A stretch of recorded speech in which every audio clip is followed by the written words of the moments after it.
السلام علیکم دوستو، چینل کو سبسکرائب کریں، لائک کریں اور شیئر کریں۔ سبحان اللہ، الحمدللہ، یا غوث اعظم المدد۔ غوث اعظم کی ایک کرامت، عقاب شور مچانے لگا۔ آپ ویڈیو کو آخر تک دیکھیں۔ سیدنا شیخ عبد القادر جیلانی رضی اللہ تعالیٰ عنہ ایک دفعہ خطبہ دے رہے تھے، اچانک ایک عقاب سر کے اوپر سے گزرا اور شور مچانے لگا۔ حاضرین اس سے پریشان ہوئے تو حضرت عبد القادر جیلانی نے ہوا کو حکم دیا،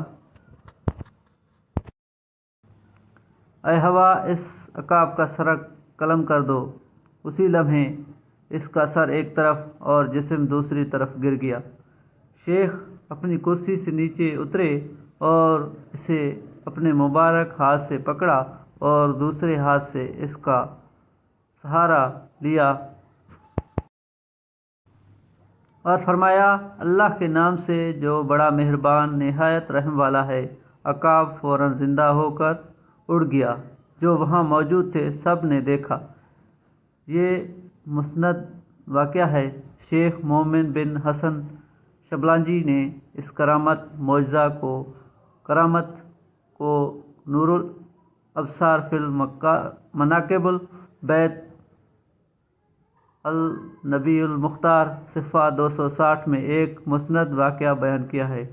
دوستو، یہ مسند واقعہ ہے، واقعے کو سنیں اور چینل کو سبسکرائب کریں، لائک کریں اور شیئر کریں۔ دوستو، چینل کو سبسکرائب کرنا نہ بھولیے گا۔ یہ ہے ہمارے شیخ کی کرامت۔ چینل کو سبسکرائب کرنا نہ بھولیے گا۔